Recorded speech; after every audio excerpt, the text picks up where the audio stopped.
Hello everyone, आज हम इस वीडियो में डिस्कस करने वाले हैं 18 फरवरी के करंट अफेयर्स क्विज। चैनल पे आप लोग नए हैं तो चैनल को सब्सक्राइब कर लें, वीडियो अच्छी लगी तो वीडियो को लाइक कर दें। यहाँ पे फर्स्ट क्वेश्चन है हमारा, which of the following statements are not correct in respect of the chief minister of Delhi. So यहाँ पे हमसे इनकरेक्ट स्टेटमेंट पूछ रहे हैं कि इनकरेक्ट स्टेटमेंट इनमें से कौन सी है। सो स्टेटमेंट 1 की अगर हम बात करें, the CM of Delhi is responsible for all subjects under the state list. So ये चीज़ हमने पहले भी डिस्कस की थी कि जो दिल्ली है वो है यूनियन टेरिटरी एंड दिल्ली जो है स्टेट लिस्ट के जो सब्जेक्ट्स हैं, स्टेट लिस्ट के 3 सब्जेक्ट्स ऐसे हैं जिसपे दिल्ली लेजिस्लेटिव असेंबली को कोई भी राइट नहीं है लॉ बनाने का। वो कौन से 3 सब्जेक्ट्स हैं? एक है public order, police and land. So public order, police and land से रिलेटेड कोई भी इशू होगा इस पर दिल्ली गवर्नमेंट जो है या दिल्ली लेजिस्लेटिव असेंबली जो है वो लॉ नहीं बना सकती। ये काम किसका है? पार्लियामेंट का, डायरेक्ट सेंट्रल गवर्नमेंट का। तो यहाँ पे स्टेटमेंट 1 हमारी इनकरेक्ट हो जाएगी कि for all subjects under the state list, नहीं सारे सब्जेक्ट्स के ऊपर अलाउ नहीं है। दिल्ली जो सीएम है दिल्ली के वो रिस्पॉन्सिबल नहीं है या दिल्ली लेजिस्लेटिव असेंबली रिस्पॉन्सिबल नहीं है सारे सब्जेक्ट्स के लिए। लैंड को, पब्लिक ऑर्डर को एंड जो पुलिस है इसे छोड़ के बाकी किसी भी सब्जेक्ट पे लॉ बना सकती है, बट सारे सब्जेक्ट्स में नहीं। दैट्स वाई स्टेटमेंट 1 जो होगी हमारी इनकरेक्ट हो जाएगी। सेकंड हमने यहाँ पे हमने यहाँ पे इनकरेक्ट स्टेटमेंट्स ही बतानी थी। सो यहाँ पे स्टेटमेंट 1 हमारी इनकरेक्ट है। सेकंड होगा 42nd constitutional amendment granted Delhi the status of a union territory with the legislative assembly and a council of minister. तो ये 42nd अमेंडमेंट एक्ट नहीं था। ये कौन सा एक्ट था? ये एक्ट था 69th अमेंडमेंट एक्ट। सो ये 69th अमेंडमेंट एक्ट था और ईयर कौन सा था? 1991। सो 69th अमेंडमेंट एक्ट 1991 होगा यहाँ पे। दैट्स वाई सेकंड भी हमारा इनकरेक्ट हो जाएगा। थर्ड है, CM of Delhi has the power to dissolve the Delhi legislative assembly before the completion of its tenure. So यहाँ पे थर्ड स्टेटमेंट भी इनकरेक्ट है बिकॉज ये पावर सीएम का नहीं है। ये पावर किसकी है? डिसॉल्व करना लेजिस्लेटिव असेंबली को। दिल्ली के लिए जो है ये पावर है प्रेसिडेंट की on the recommendation of governor. So यहाँ पे जो है, और ये रही बात अगर चीफ मिनिस्टर की, तो चीफ मिनिस्टर रिकमेंड कर सकते हैं डिसॉल्यूशन के लिए, but the final decision is made by the lieutenant governor and the president of India. So यहाँ पे थर्ड, सेकंड एंड फर्स्ट तीनों ही हमारी इनकरेक्ट स्टेटमेंट है। हमारा आंसर होगा 1, 2 एंड 3। 1, 2 एंड 3 बिकॉज हमसे इनकरेक्ट पूछा था, दैट्स वाई। सो यहाँ पे हमारा ऑप्शन डी जो हो जाएगा ये राइट आंसर हो जाएगा 1, 2 and 3। The next question is, consider the following with reference to the committee members who select the chief election commissioner। so chief election commissioner को सिलेक्ट करने के लिए जो सिलेक्शन कमेटी होती है इसमें कौन कौन से मेंबर होते हैं, ये चीज़ हमने पहले भी डिस्कस की थी अगर आप लोगों को याद हो तो यहाँ पे जो सिलेक्शन कमेटी होती है उसमें होते हैं prime minister, leader of the opposition in Lok Sabha, then एक होते हैं जिन्हें प्राइम मिनिस्टर नॉमिनेट करते हैं, यूनियन कैबिनेट मिनिस्टर, एक होते हैं यूनियन कैबिनेट मिनिस्टर। सो यहाँ पे जो है हमसे करेक्ट पूछ रहे थे कौन कौन मेंबर होते हैं? Prime minister, union cabinet minister, कोई भी यूनियन कैबिनेट मिनिस्टर हो सकते हैं जिन्हें प्राइम मिनिस्टर नॉमिनेट करें, देन एक होते हैं लीडर ऑफ ओपोजिशन। सो यहाँ पे जो है प्राइम मिनिस्टर हो जाएगा, लीडर ऑफ ओपोजिशन हो जाएगा। सो चीफ जस्टिस ऑफ इंडिया पहले होते थे, but election commissioner appointment conditions of service and term of office act 2023 के तहत सिलेक्शन कमेटी में अब चीफ जस्टिस ऑफ इंडिया नहीं होते हैं। अब यहाँ पे सिर्फ और सिर्फ प्राइम मिनिस्टर होते हैं, लीडर ऑफ ओपोजिशन होते हैं एंड कोई भी यूनियन कैबिनेट मिनिस्टर जिसे प्राइम मिनिस्टर नॉमिनेट करें। सो यहाँ पे चीफ जस्टिस ऑफ इंडिया पहले हुआ करते थे, बट 2023 में जो एक्ट आया उसके बाद चीफ जस्टिस ऑफ इंडिया नहीं है अभी सिलेक्शन कमेटी में, एंड होम मिनिस्टर स्पेसिफिकली नहीं है, कोई भी यूनियन कैबिनेट मिनिस्टर जो है वो होगा यहाँ पे। सो यहाँ पे जो है करेक्ट पूछ रहे थे हमसे, तो हमारा जो होगा आंसर 1 एंड 2 होगा, prime minister and leader of opposition. So only 2 जो है ये राइट आंसर हो जाएगा हमारा ऑप्शन बी।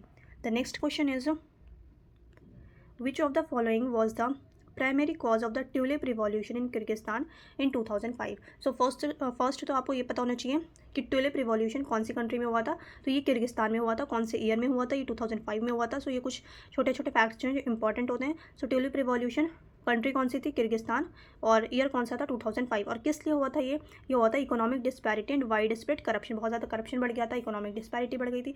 सो यहाँ पे जो है हमारा राइट आंसर होगा option A, economic disparity and wide spread corruption. The next question is, consider the following with reference to the earthquake waves. So earthquake waves से रिलेटेड यहाँ पे हमने करेक्ट स्टेटमेंट बतानी है। सो स्टेटमेंट 1 है हमारी, the P waves travel faster than S waves and can move through both solids and liquid. So यहाँ पे स्टेटमेंट 1 हमारी बिल्कुल करेक्ट है। पी वेव्स क्या होती है? Primary waves, and S waves क्या होती है? Secondary waves. सो यहाँ पे प्राइमरी वेव्स जो होती हैं ये फास्टर होती हैं एस वेव्स के अकॉर्डिंग, पी वेव्स बहुत फास्टर होती हैं, एंड ये पी वेव्स जो होती हैं सॉलिड से भी, लिक्विड से भी एंड गैस से भी मूव कर सकती हैं, बट एस वेव्स जो हैं ये सिर्फ और सिर्फ सॉलिड से ही पास हो सकती हैं, पर पी वेव्स जो है pass through can move through both solids, liquids and gas. So यहाँ पे फर्स्ट स्टेटमेंट हमारी बिल्कुल करेक्ट है। सेकंड है S waves can travel only through solids, तो ये चीज़ हमने अभी डिस्कस की कि एस वेव्स सिर्फ और सिर्फ ट्रैवल करती हैं सॉलिड से। यहाँ पे सेकंड स्टेटमेंट हमारी बिल्कुल करेक्ट है। थर्ड है surface waves cause the most destruction during an earthquake. So यहाँ पे थर्ड स्टेटमेंट भी हमारी बिल्कुल करेक्ट है। जो सरफेस वेव्स होती हैं वो सबसे ज़्यादा डिस्ट्रक्शन होता है किसी वजह से, सरफेस वेव्स की वजह से। तो यहाँ पे थर्ड स्टेटमेंट भी हमारी बिल्कुल करेक्ट है। फोर्थ स्टेटमेंट है P waves and S waves originate from the epicenter while surface waves originate from the earthquake's focus। तो यहाँ पे फोर्थ स्टेटमेंट इनकरेक्ट हो जाएगी, बिकॉज अगर हम पी वेव्स की बात करते हैं, पी वेव्स होती है प्राइमरी वेव्स, नीचे जो इंटीरियर होता है अर्थ का, यहाँ पे पॉइंट है समझिए, ये है फोकस, इसे कहते हैं फोकस, जो अर्थ के इंटीरियर में जहाँ से ओरिजिनेट हो रहा है अर्थक्वेक। और जब अर्थक्वेक ओरिजिनेट होकर के जब इस पॉइंट पे आएगा तो यहाँ पे जो ऊपर, जो अर्थ के सरफेस के ऊपर जो पॉइंट है, इसको कहेंगे एपिसेंटर। तो ये होता है एपिसेंटर, जो अर्थ सरफेस पे होता है वो होता है एपिसेंटर, और जो इंटीरियर ऑफ द अर्थ होता है उसे कहते हैं फोकस। जहाँ से ओरिजिनेट होता है अर्थक्वेक उसको कहते हैं फोकस, जो कि अर्थ के अंदर होता है, और अर्थ के सरफेस पे जो होता है, जो पॉइंट ठीक उसके ऊपर होता है फोकस के, उसको कहते हैं एपिसेंटर।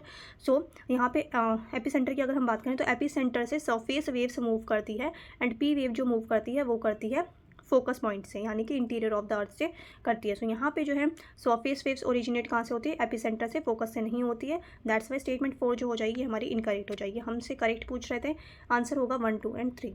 सो ऑप्शन सी जो हो जाएगा यहाँ पे राइट आंसर हो जाएगा only 3। Only 3 is the right answer. The next question is consider the following with reference to foreign institutional investment outflows. So FII outflow से रिलेटेड यहाँ पे स्टेटमेंट है, तो फॉरेन इंस्टीट्यूशनल इन्वेस्टमेंट से रिलेटेड हमने यहाँ पे करेक्ट स्टेटमेंट बतानी है। सो स्टेटमेंट 1 है FII outflows can lead to decrease in the value of the local currency. So यहाँ पे स्टेटमेंट 1 बिल्कुल करेक्ट है। जब फॉरेन इंस्टीट्यूशनल इन्वेस्टमेंट, जो फॉरेन इन्वेस्टमेंट आउटफ्लो होगी, बढ़ेगी बहुत ज़्यादा कंट्री में, तो इससे जो लोकल करेंसी है वो उसका वैल्यू क्या हो जाएगा, उसका वैल्यू डिक्रीज हो जाएगा। सो यहाँ पे ये चीज़ बिल्कुल करेक्ट है, तो स्टेटमेंट 1 हमारी करेक्ट है। सेकेंड स्टेटमेंट है FII outflows are generally a sign of growing investor confidence in the domestic market।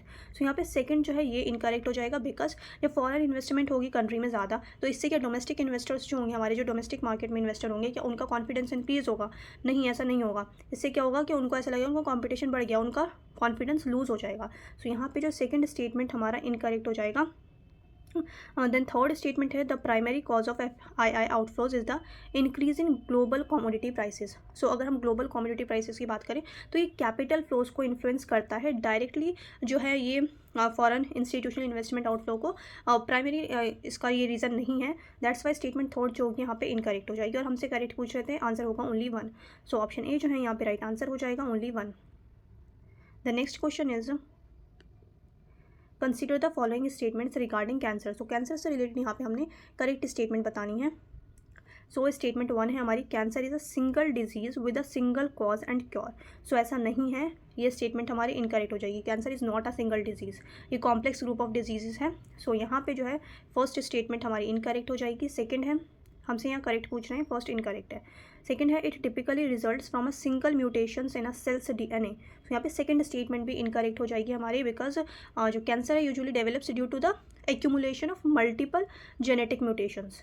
That's why second statement भी हमारी इनकरेक्ट है। थर्ड स्टेटमेंट है यहाँ पे tobacco smoke contains chemicals like benzene and polycyclic aromatic hydrocarbons which can cause DNA mutations leading to cancer development। सो यहाँ पे third statement हमारी बिल्कुल करेक्ट है। यहाँ पे हमसे करेक्ट पूछ रहे थे, आंसर होगा ओनली 1, बिकॉज एक ही स्टेटमेंट करेक्ट थी। दैट्स वाई आंसर जो होगा वो हो जाएगा only 1। The next question is consider the following statements regarding deposit insurance and credit guarantee corporation. So deposit insurance and credit guarantee corporation से related यहाँ पे हमने इनकरेक्ट स्टेटमेंट्स बतानी है हमने, जो इनकरेक्ट है, जो गलत स्टेटमेंट है। सो स्टेटमेंट 1 की अगर हम बात करें, DICGC provides a deposit insurance cover for depositors in member banks up to a maximum limits of ₹5 lakh per depositor पर बैंक। सो यहाँ पे स्टेटमेंट 1 हमारी बिल्कुल करेक्ट है। सो यहाँ पे हमसे इनकरेक्ट पूछ रहे हैं, तो स्टेटमेंट 1 हमारी बिल्कुल करेक्ट है। सेकंड स्टेटमेंट है DICGC is a wholly owned subsidiary of the RBI। सो यहाँ पे सेकंड स्टेटमेंट भी बिल्कुल करेक्ट है। इसको ये किसके अंडर है कंप्लीटली, ये है RBI के अंडर। सो यहाँ पे सेकंड भी बिल्कुल करेक्ट है, फर्स्ट भी बिल्कुल करेक्ट है। हमसे इनकरेक्ट पूछ रहे थे, सो इनमें से कोई भी इनकरेक्ट नहीं है। दैट्स वाई आंसर जो हो जाएगा वो हो जाएगा option D, neither 1 nor 2। The next question is consider the following statements regarding human papilloma virus. So human papilloma virus से रिलेटेड हमने यहाँ पे करेक्ट स्टेटमेंट्स बतानी है। सो स्टेटमेंट 1 है HPV is an RNA virus that infects epithelial tissues. So यहाँ पे ये RNA वायरस नहीं है, ये DNA वायरस है। सो यहाँ पे स्टेटमेंट 1 हमारी इनकरेक्ट हो जाएगी, ये RNA वायरस नहीं है, ये DNA वायरस है जो इन्फेक्ट करता है एपिथेलियल सेल्स को। सेकेंड है it primary spreads through respiratory droplets. So ये जो है सेकंड स्टेटमेंट भी हमारी इनकरेक्ट हो जाएगी, ये स्प्रेड रेस्पिरेटरी ड्रॉपलेट्स की वजह से, यानी कि जैसे कोल्ड हो गया, फ्लू हो गया, इन चीज़ों की वजह से ये स्प्रेड नहीं होती है HPV। ये virus basically skin to skin जैसे टच होता है तो स्किन टू स्किन कॉन्टैक्ट की वजह से स्प्रेड होती है, दैट्स वाई यहाँ पे सेकंड स्टेटमेंट भी इनकरेक्ट हो जाएगी, फर्स्ट भी इनकरेक्ट है। थर्ड है हमारी certain types of HPV can increase the risk of developing several types of cancers including cervical cancer। सो यहाँ पे थर्ड स्टेटमेंट बिल्कुल करेक्ट है। HPV जो है इसकी वजह से कितनी बार रिस्क बढ़ जाता है कि सेवरल टाइप्स ऑफ कैंसर्स हो सकते हैं, सो जैसे कि सर्विकल कैंसर हो गया, तो ये चांसेस होते हैं। सो यहाँ पे थर्ड स्टेटमेंट जो है बिल्कुल करेक्ट है हमारी। यहाँ पे हमसे करेक्ट पूछ रहे थे, फर्स्ट एंड सेकंड इनकरेक्ट है, तो राइट आंसर जो होगा हमारा वो हो जाएगा ओनली 1, बिकॉज एक ही स्टेटमेंट करेक्ट थी, दैट्स वाई ओनली 1 जो होगा यहाँ पे राइट आंसर होगा। The next question is consider the following statements regarding earthquakes. So earthquakes से रिलेटेड यहाँ पे स्टेटमेंट्स हमने करेक्ट बतानी है। स्टेटमेंट 1 है earthquakes are primarily caused by the sudden release of energy in the earth crust. वही जहाँ से फोकस, जिस पॉइंट को फोकस कहते हैं, यहीं से जो पी वेव्स हैं वो ओरिजिनेट होती हैं, उसी को, उन्हीं वेव्स को क्या कहा जाता है, अर्थक्वेक कहा जाता है, क्रिएटिंग सीस्मिक वेव्स। तो यहाँ पे स्टेटमेंट 1 जो है ये बिल्कुल करेक्ट है, ये अभी हमने ऊपर डिस्कस किया था, जहाँ से एनर्जी आकर होती है, एनर्जी जो है सडन रिलीज ऑफ एनर्जी होता है अर्थ के इंटीरियर पार्ट से, अर्थ क्रस्ट से, उस पॉइंट को कहते हैं फोकस, और उन्हीं वेव्स को क्या कहा जाता है, जब वो वेव्स ट्रैवल करते हैं तो उन्हीं वेव्स को कहा जाता है अर्थक्वेक। सो यहाँ पे स्टेटमेंट 1 हमारी बिल्कुल करेक्ट है। सेकंड स्टेटमेंट है earthquakes occurs exclusively at tectonic plate boundaries making it easy to predict their location and timing. So ऐसा नहीं है कि जो भी अर्थक्वेक टेक्टोनिक प्लेट बाउंड्रीज पे होते हैं उनको प्रिडिक्ट किया जा सकता है, ऐसा नहीं है। ये एक बहुत बड़ा चैलेंज है कि अर्थक्वेक को प्रिडिक्ट नहीं कर सकते। तो यहाँ पे सेकंड स्टेटमेंट भी हमारी इनकरेक्ट हो जाएगी। फर्स्ट करेक्ट थी, सेकंड इनकरेक्ट थी, हमने करेक्ट बतानी है, तो आंसर होगा ओनली 1। सो ऑप्शन ए जो हो जाएगा यहाँ पे राइट आंसर हो जाएगा only 1। The next question is consider the following statements regarding seismic waves. So seismic waves से रिलेटेड हमने यहाँ पे करेक्ट स्टेटमेंट बतानी है। सो यहाँ पे correct statement primary waves are the fastest seismic waves and can travel through both solids and liquid. तो ये चीज़ हमने ऊपर ही डिस्कस की है, सबसे पहले हमने यही चीज़ डिस्कस की थी कि प्राइमरी वेव्स जो है वो फास्ट सीस्मिक वेव्स होती हैं, सबसे ज़्यादा फास्टेस्ट होती हैं, एंड सॉलिड एंड लिक्विड से भी पास कर जाती हैं, ट्रैवल कर जाती हैं। सो यहाँ पे स्टेटमेंट 1 जो है ये बिल्कुल करेक्ट स्टेटमेंट है हमारी। सेकेंड स्टेटमेंट है S waves are slower than P waves. ये चीज़ हमने पहले भी डिस्कस की थी कि एस वेव्स जो होती हैं वो पी वेव्स से स्लो होती हैं and can only travel through solids. तो ये चीज़ हमने ऊपर डिस्कस कर ली है, तो सेकंड स्टेटमेंट भी बिल्कुल करेक्ट है। थर्ड स्टेटमेंट है surface waves are the most destructive and cause the majority of the shaking felt during an earthquake. So यहाँ पे थर्ड स्टेटमेंट भी बिल्कुल करेक्ट है, सरफेस वेव सबसे ज़्यादा डिस्ट्रक्टिव होती है। सो यहाँ पे थर्ड स्टेटमेंट भी बिल्कुल करेक्ट है हमारी। यहाँ पे हमसे करेक्ट पूछ रहे थे, आंसर होगा ऑल 3। सो ऑप्शन सी जो हो जाएगा यहाँ पे राइट आंसर हो जाएगा ऑल 3। आई होप आप लोगों ने अच्छे से प्रैक्टिस की होगी। चैनल पे आप लोग नए हैं तो चैनल को सब्सक्राइब कर लें, वीडियो अच्छी लगे तो वीडियो को लाइक कर दें। अब मिलते हैं नेक्स्ट वीडियो में।